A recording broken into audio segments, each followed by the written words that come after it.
Hello दोस्तों, कैसे हैं आप सभी लोग। आप सभी का कैरियर टीवी पर एक बार फिर से हार्दिक स्वागत है। संविधान की सीरीज में आज हमारा टॉपिक है मूल अधिकार।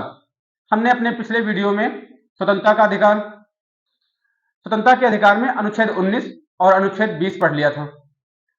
आज हमारा टॉपिक है अनुच्छेद 21, प्राण एवं दैहिक स्वतंत्रता। प्राण एवं दैहिक स्वतंत्रता यह भारतीय नागरिकों को व विदेशी नागरिकों को भी प्राप्त है। भारतीय भारतीय नागरिक भारतीय नागरिक व गैर नागरिक गैर नागरिक अर्थात विदेशियों को भी प्राप्त है। गैर नागरिक नागरिकों को भी प्राप्त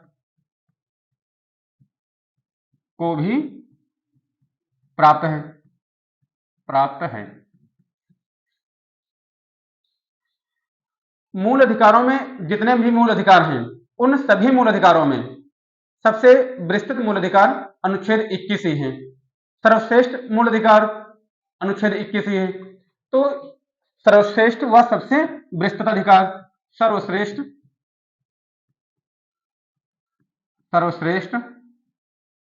व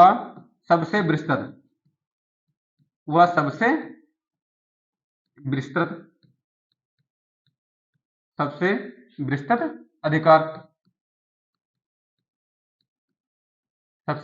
विस्तृत अधिकार,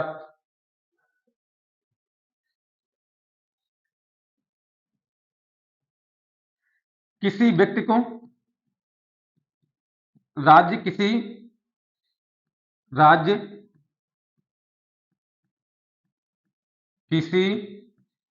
व्यक्ति व्यक्ति में नागरिक व गैर नागरिक दोनों शामिल हैं। राज्य किसी व्यक्ति को उसके प्राण एवं दैहिक स्वतंत्रता से वंचित नहीं करेगा।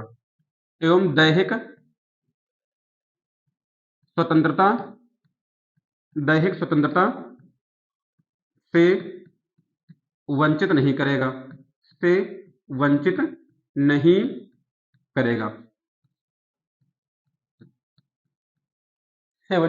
नहीं करेगा। अर्थात अनुच्छेद 21 के तहत सभी नागरिकों को व गैर नागरिकों को यह अधिकार प्राप्त है कि राज्य उनके प्राणों को नहीं लेगा या उनकी दैहिक स्वतंत्रता को वंचित नहीं करेगा, उनको बंधक नहीं बनाएगा।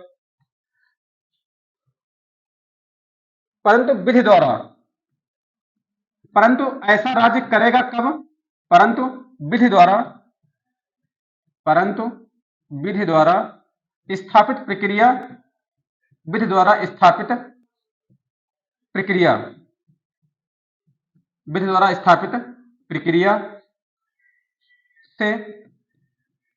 विधि द्वारा स्थापित प्रक्रिया के द्वारा विधि द्वारा स्थापित प्रक्रिया के द्वारा ऐसा कर सकता है। परंतु विधि द्वारा स्थापित प्रक्रिया के द्वारा कर सकता है। अब समझिए कि विधि द्वारा स्थापित प्रक्रिया क्या है। विधि द्वारा स्थापित प्रक्रिया ये जापान से लिया गया है। जापान से लिया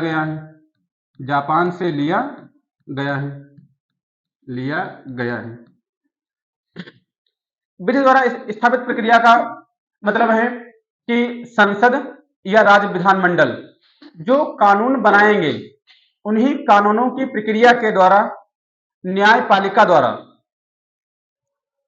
किसी व्यक्ति के प्राण या किसी व्यक्ति की दैहिक स्वतंत्रता बंधित की जा सकती है। प्राणों से वंचित किया जा सकता है, दैहिक स्वतंत्रता से वंचित किया जा सकता है। कानून के अनुसार, एक प्रोसेस के अनुसार किसी व्यक्ति को पहले अरेस्ट किया जाएगा, न्यायपालिका में मुकदमा चलेगा, न्यायपालिका जब निर्णय देगी तब जाके दैहिक स्वतंत्रता से वंचित किया जाएगा या तब जाके उसके प्राणों से उसको वंचित किया जाएगा। ऐसे नहीं है कि किसी को भी मार दिया या किसी को भी कैद कर लिया।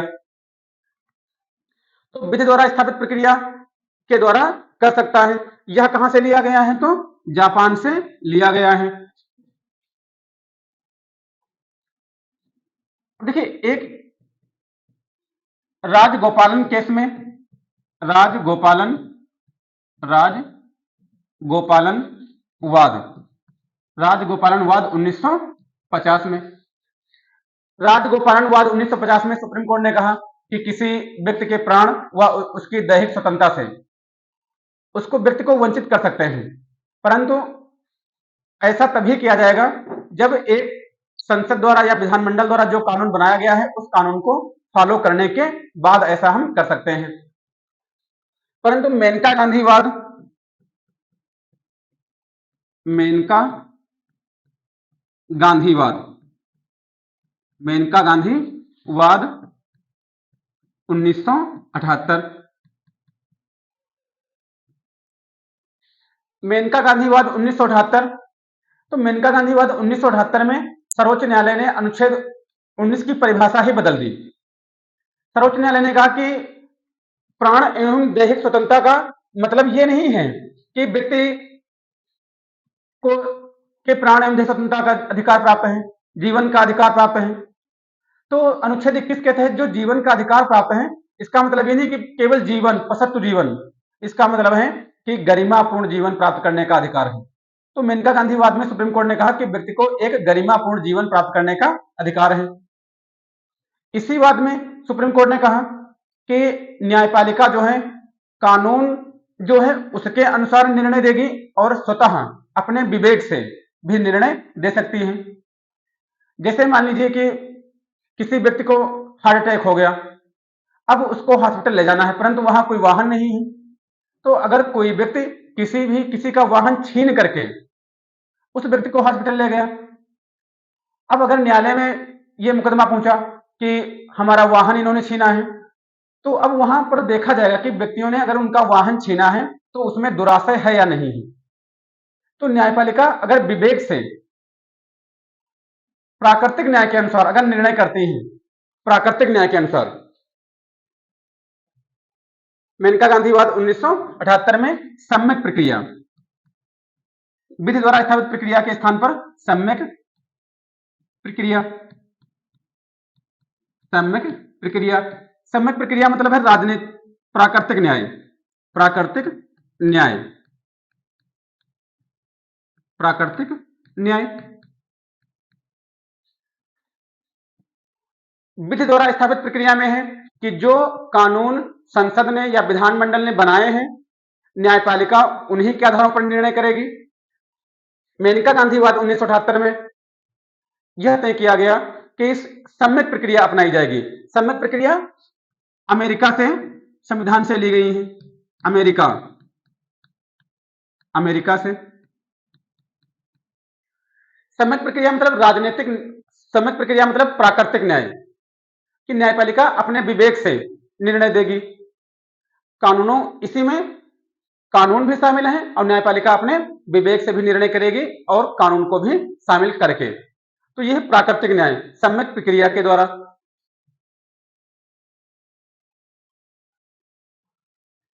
अनुच्छेद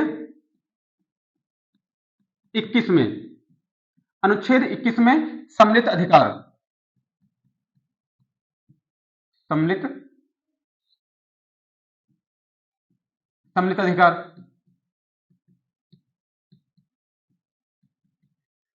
समय समय पर सर्वोच्च न्यायालय ने अनुच्छेद 21 में कई सारे अधिकार जोड़ दिए। जिसे संविधान में तो अनुच्छेद 21 में केवल एक ही अधिकार है, प्राण एवं दैहिक स्वतंत्रता यानी जीवन जीने का अधिकार, परंतु इसमें समय समय पर विभिन्न वादों के द्वारा सुप्रीम कोर्ट ने इस अधिकार का विस्तार कर दिया और इसमें विभिन्न अधिकार जोड़ दिए और कहा कि यह भी अधिकार जीवन जीने के अधिकार में ही सम्मिलित है।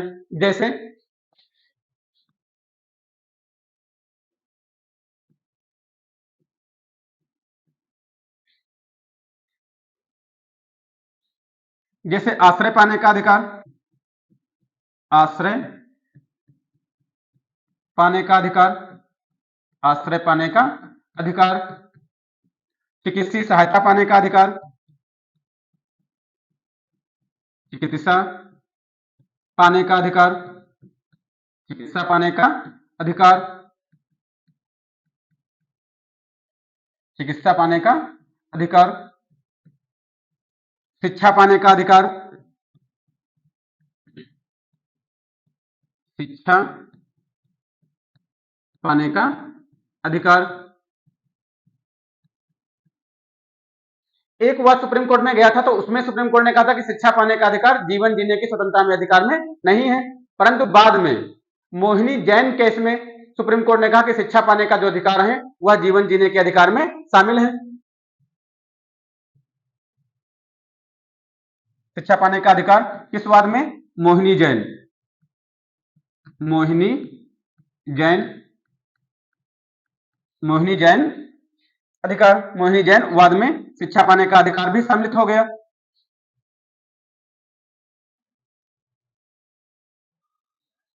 हथकड़ी, हथकड़ी लगाने के विरुद्ध संरक्षण, हथकड़ी लगाने के विरुद्ध संरक्षण, हथकड़ी लगाने के विरुद्ध संरक्षण की हथकड़ी नहीं लगा सकते।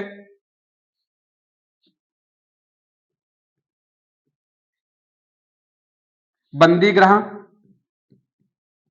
बंदी गृह में मृत्यु, बंदी गृह में मृत्यु के विरुद्ध संरक्षण, के विरुद्ध संरक्षण। निजता का अधिकार, निजता का अधिकार, निजता का अधिकार या एकांतता का अधिकार, निजता का अधिकार या एकांतता का अधिकार। सार्वजनिक रूप से फांसी, सार्वजनिक, सार्वजनिक रूप से फांसी,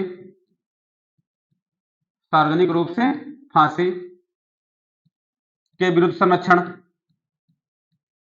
के विरुद्ध संरक्षण कि सार्वजनिक रूप से फांसी नहीं दी जा सकती, हथकड़ी नहीं लगाई जा सकती, बंदी गृह में मृत्यु नहीं हो सकती।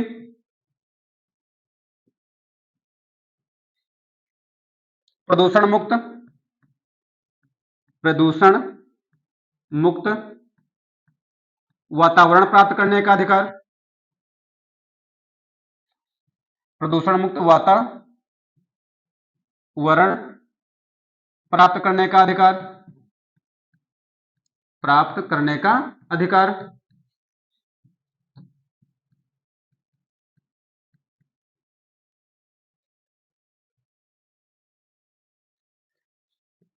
बच्चे को जन्म देने का अधिकार,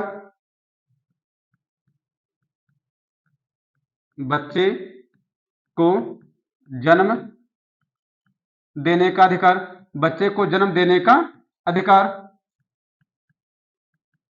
बच्चे को जन्म देने का अधिकार। सामाजिक न्याय एवं आर्थिक सशक्तिकरण, सामाजिक न्याय व आर्थिक सशक्तिकरण, व आर्थिक सशक्तिकरण का अधिकार, सशक्तिकरण का अधिकार। विदेश यात्रा का अधिकार, विदेश यात्रा का अधिकार, विदेश यात्रा का अधिकार।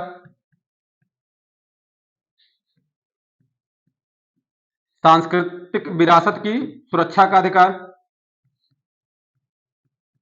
सांस्कृतिक विरासत, सांस्कृतिक विरासत की सुरक्षा का अधिकार, सांस्कृतिक विरासत की सुरक्षा का अधिकार।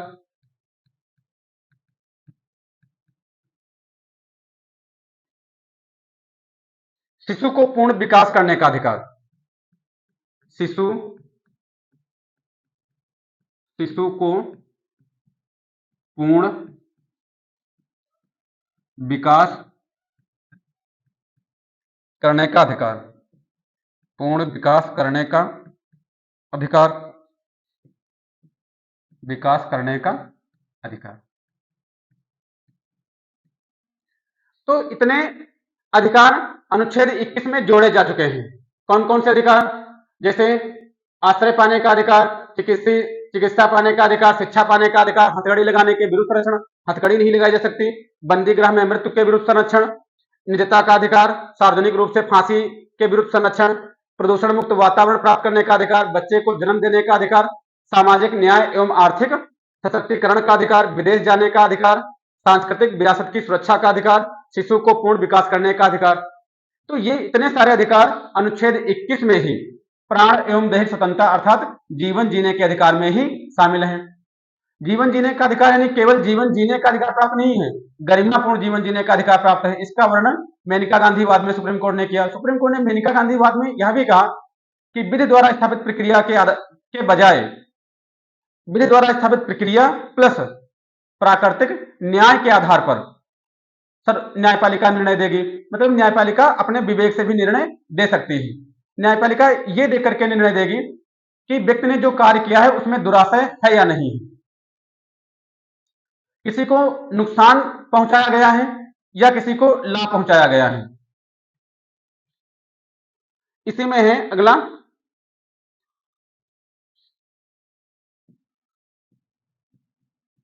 मरने का अधिकार। मरने का अधिकार, मरने का अधिकार। सुप्रीम कोर्ट में एक याचिका पहुंची कि क्या जीवन जीने के अधिकार में मरने का अधिकार शामिल है या नहीं। तो सुप्रीम कोर्ट ने पी रत्नम 1992 केस में कहा कि जैसे बोलने के अधिकार में यानी अनुच्छेद 19 फर्स्ट में जैसे वाक एवं अभिव्यक्ति की स्वतंत्रता यानी बोलने के अधिकार में चुप रहने का अधिकार प्राप्त है, वैसे ही जीवन जीने के अधिकार में मरने का अधिकार प्राप्त है। तो पी रत्नम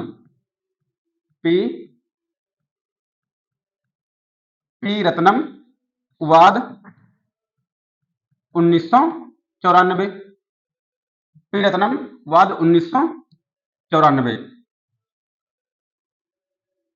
जिस तरह 19 फर्स्ट में बोलने के अधिकार में बोलने के अधिकार में चुप रहने का अधिकार है, चुप रहने का अधिकार है। उसी तरीके से अधिकार है, उसी तरह जीवन जीने के अधिकार में मरने का अधिकार है। जीवन जीने के अधिकार में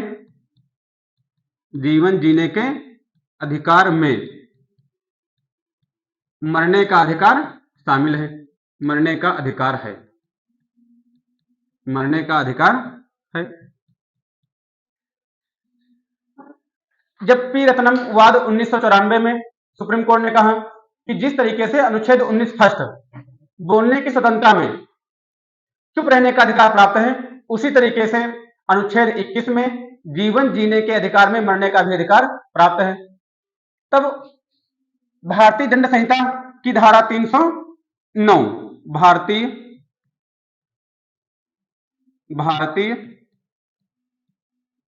दंड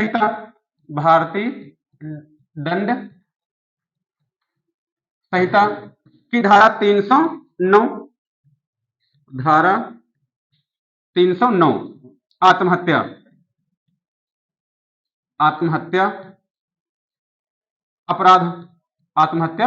अपराध को असंवैधानिक कर दिया। आत्महत्या अपराध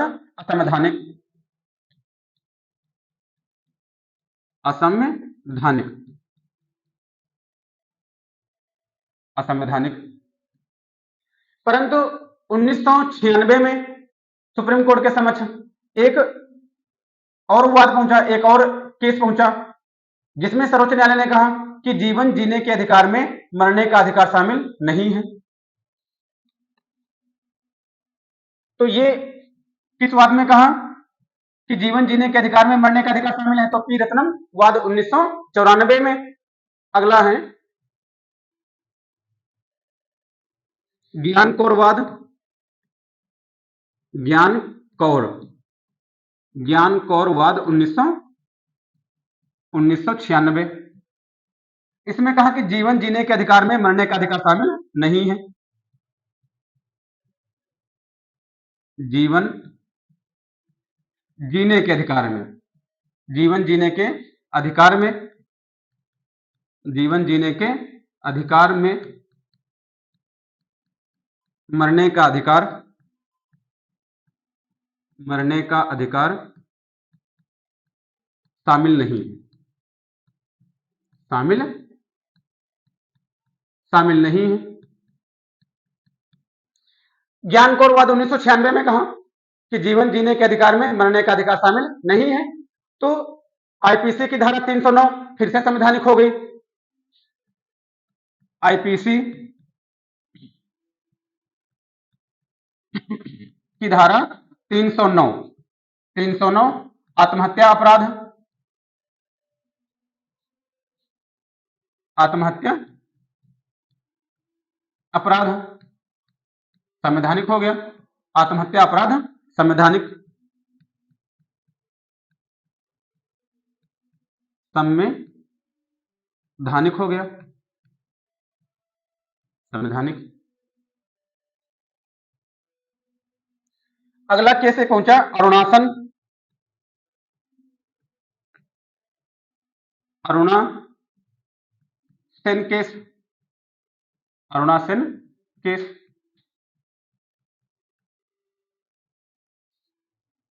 अरुणासेन केस में सर्वोच्च न्यायालय ने कहा कि जीवन जीने के अधिकार में मरने का अधिकार शामिल है, परंतु किसी को अगर किसी को मारना है तो उसके बस सपोर्ट हटा दीजिए। जैसे कोई बीमार व्यक्ति है, अब वह भविष्य में ठीक नहीं हो पाएगा, तो ये नहीं कि उसके कोई जहर का इंजेक्शन लगा दिया या उसको जहर दे दिया। जो सपोर्टिव सिस्टम है वो सपोर्टिव सिस्टम हटा दीजिए। तो अरुणासन केस, अरुणासन केस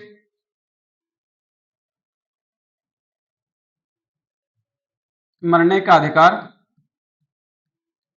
मरने का अधिकार शामिल है, मरने का अधिकार शामिल है, मरने का अधिकार शामिल है।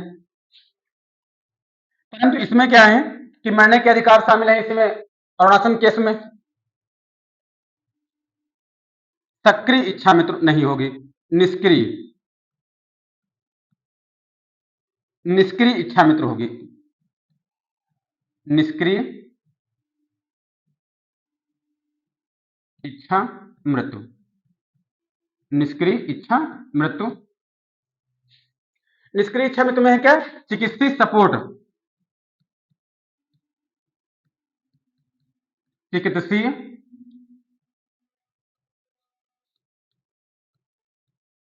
सपोर्ट हटा दिया जाएगा, हटा दिया जाएगा, चिकित्सीय सपोर्ट हटा दिया जाएगा, ना कि उसको मार दिया जाएगा। तो निष्क्रिय इच्छा मृत्यु में क्या है कि चिकित्सीय सपोर्ट हटा दिया जाएगा, चिकित्सा से उसकी सहायता नहीं की जाएगी। निष्क्रिय, सक्रिय में क्या है कि सक्रिय इच्छा मृत्यु में क्या है कि जैसे इंजेक्शन लगा दिया जहरीला, तो ऐसा नहीं किया जाए, केवल चिकित्सीय सपोर्ट जो है वो हटा करके व्यक्ति के प्राणों को लिया जा सकता है। जैसे मान लीजिए कोई इस तरीके से व्यक्ति बीमार है जिसको बहुत अथाह पीड़ा है, बहुत दर्द हो रहा है, अब वो भविष्य में ठीक भी नहीं होगा, तो क्या उसको इस तरीके से तड़पने दिया जाए? तो ऐसे व्यक्तियों को जो बहुत ही असहाय पीड़ा से पीड़ित हैं, जो भविष्य में कभी ठीक नहीं हो पाएंगे, तो उनके चिकित्सीय सपोर्ट हटा करके उनको मृत्यु दे दी जाएगी। ये किस केस में कहा, अरुणासन, अरुणासन केस।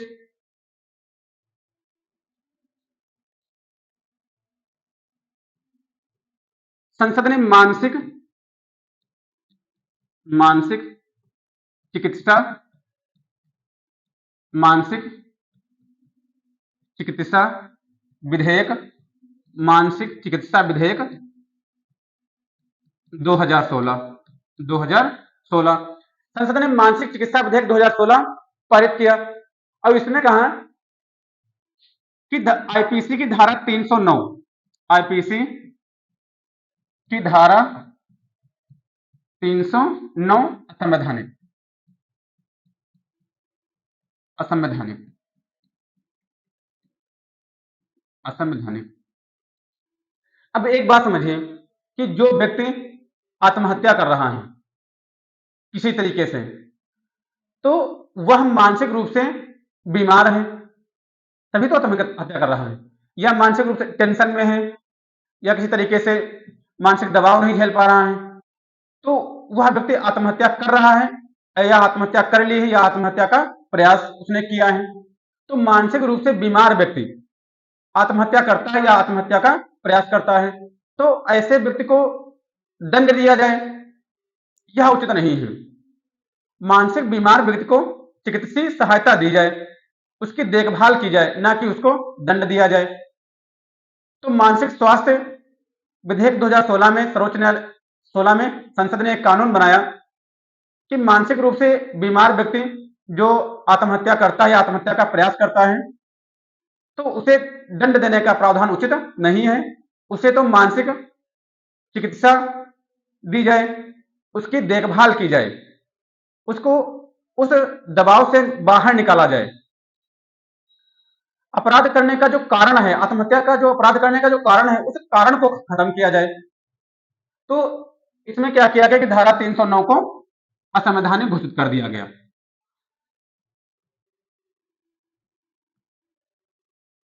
आत्महत्या आत्महत्या मानसिक मानसिक मानसिक रूप से बीमार व्यक्ति मानसिक रूप से बीमार व्यक्ति आत्महत्या मानसिक रूप से बीमार व्यक्ति मानसिक रूप से बीमार व्यक्ति आत्महत्या करते हैं, आत्महत्या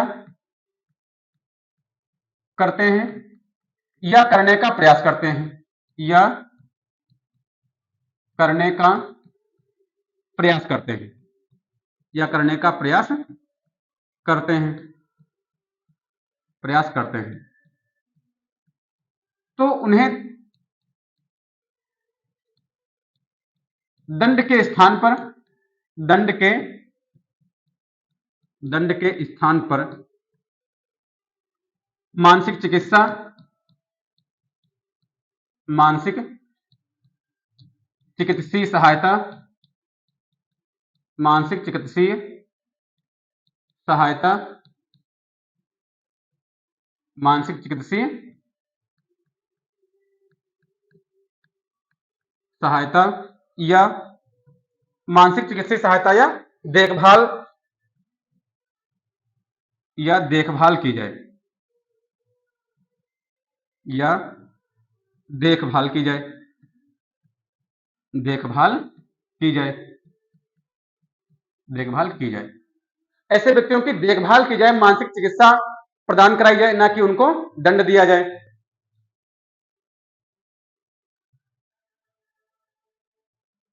अगला अनुच्छेद 21 का अनुच्छेद 21 का शिक्षा का अधिकार, शिक्षा का अधिकार, शिक्षा का अधिकार, शिक्षा का अधिकार। इसमें अनुच्छेद 21 में एक बात यह रखना कि विधि द्वारा स्थापित प्रक्रिया कहां से ली गई है, तो जापान के संविधान से। सम्यक प्रक्रिया अर्थात प्राकृतिक न्याय के आधार पर निर्णय, ये कहां से लिया गया, तो ये अमेरिका से। विधि द्वारा स्थापित प्रक्रिया का मतलब है कि संसद ने या विधानमंडल ने जो कानून बनाया है, उन्हीं कानूनों के आधार पर न्यायपालिका निर्णय करे। सम्यक प्रक्रिया का मतलब है कि न्यायपालिका संसद या विधानमंडल ने जो कानून बनाए हैं, उन कानूनों को मिलाकर तथा अपने विवेक से निर्णय करें, व्यक्ति के किए गए कार्यों में दुराशय देखें, तब निर्णय दे। तो यह है सम्यक प्रक्रिया। शिक्षा का अधिकार।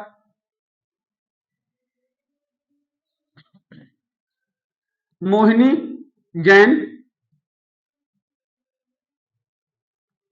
मोहिनी जैन वाद, मोहिनी जैन वाद में शिक्षा का अधिकार को मूल अधिकार में शामिल किया गया। जैन वाद के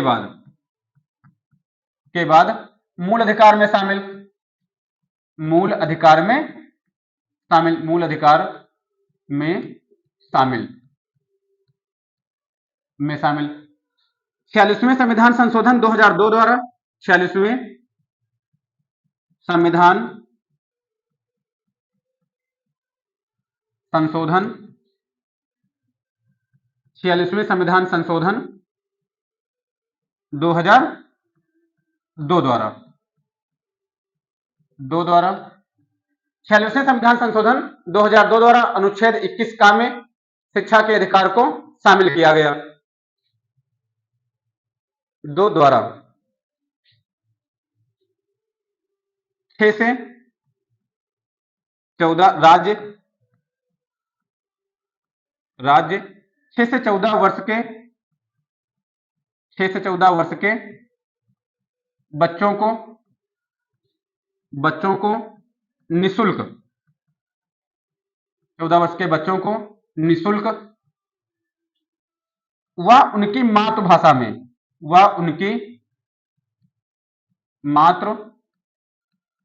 में, निःशुल्क व उनकी मातृभाषा में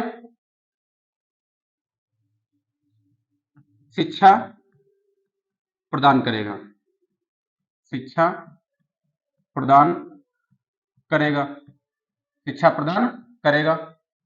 यह एक राज्य का कर्तव्य हो गया। तो राज्य का कर्तव्य है और नागरिकों का अधिकार है। जो राज्य के कर्तव्य होते हैं वह नागरिकों के अधिकार होते हैं, परंतु जो राज्य के अधिकार होते हैं वह नागरिकों के कर्तव्य होते हैं। तो यहां राज्य का अधिकार हो गया, नागरिकों का अधिकार हो गया, परंतु राज्य का यह कर्तव्य हो गया। और इसी 46वें संविधान संशोधन के ही द्वारा भाग 4 का में अनुच्छेद 51 का में भी एक प्रावधान जोड़ा, यानी मूल कर्तव्यों में भी एक प्रावधान जोड़ा गया कि माता पिता व अभिभावक का यह कर्तव्य है कि 6 से 14 वर्ष के बच्चों को निःशुल्क शिक्षा प्रदान करवाए, प्राथमिक स्तर पर। किस स्तर पर? प्राथमिक